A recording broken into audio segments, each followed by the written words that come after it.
and welcome into Getting Help with Uncle Sam. Well, 2024 is going to be a big election year, and unless you've been under a rock, you know that primaries are right around the corner. For the state of Alabama, March 5th. If you live in Montgomery County, we brought in Probate Judge J.C. Love. You're the judge for Montgomery County, but yes, more importantly, you're the chief election officer for this county. Oh, you're right. I am the chief election officer for Montgomery County, and so the election center is busy getting ready for this upcoming party primary election on March 5th. And you said the key word, it's a party primary. Yes. It's not a, you vote as a party. Yes. You're not going to vote for independent, Democrat or Republican.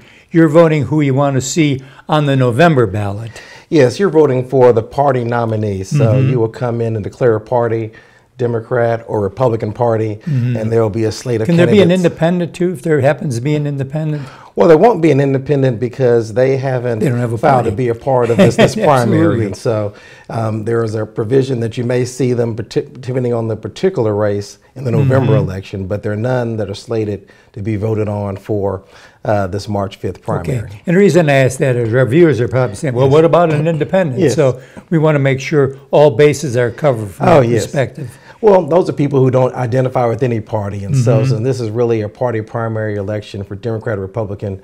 There's another provision that's available for them to get on the ballot for November. Now, this is going to be on Tuesday, March the 5th. Yes. And again, there have already been some primaries in other states, but we're one of the early states, are we not? Yes, Alabama changed their used calendar. To be in May or June. Used to be in May and June, and so to really be a part of the selection process for the particular nominee, because generally by May or June, the nominee is already known, and so the primaries, at least on the presidential side, become a mere formality. And so Alabama and a lot of southern states move their party primary elections up to be a part of really having a say in selecting who their nominee for president will be. And the polls will be open from 7 in the morning till 7 in the evening. Yes, they'll be 12 open. hours. 12 hours, 7 a.m., 7 p.m.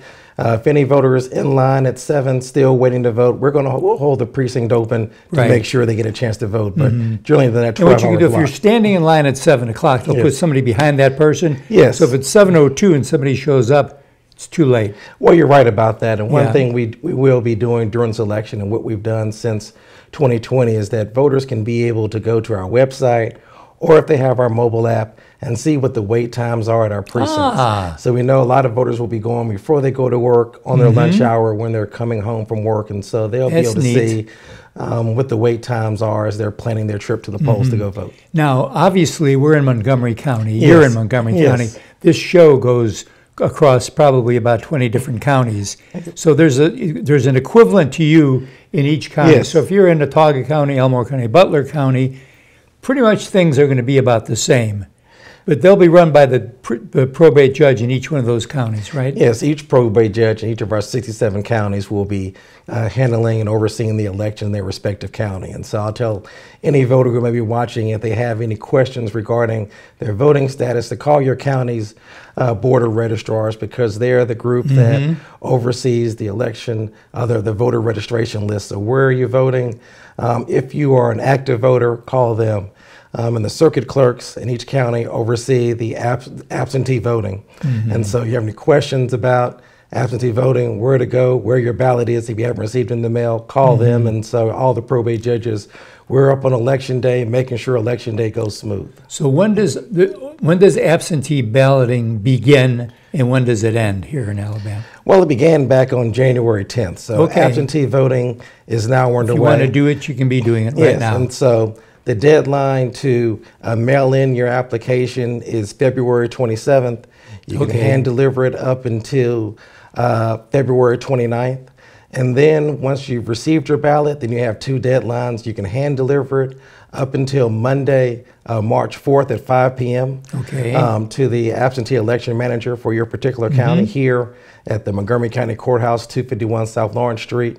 And that has to be hand delivered. Well, you can hand deliver them, or you can mail them in. And if you want to mail them in, then they have to be received on election day by noon to be counted. Okay, if they're mailed in. Yes. Okay, but if you're going to do it in person, you need to be there by 5 o'clock on the 3rd. You can't show up on election day with an absentee ballot. Oh, no, you have the 4th, the Monday before, the day before Right. the election, the 4th. So by the 4th at 5 p.m., you can hand deliver your absentee ballot. And one thing Alabama does do is allow you to track your absentee ballot. So you can go to the Secretary of State's website at AlabamaVotes.gov, put in your information. You can be able to see if your ballot's been accepted or it's been rejected. You can. If it's been rejected, you can't go back and cure anything on it, but at least you can see that if it's been rejected, then you'll have to go and vote in person on election day. They'll make you vote a provisional ballot, but then when the Board of Registrars goes back and investigates the reason for that, they'll see that your absentee ballot was rejected, and they will count your provisional ballot when the votes are certified, generally here in Montgomery County, the Tuesday after the election. Okay, so it's about a week later. Yes. And when then do you certify the results as probate judge? Well, the probate judges generally do certify the votes. They're part of the canvassing committee, so it consists of your circuit clerk, absentee election manager, your sheriff, and then the probate judge of your county.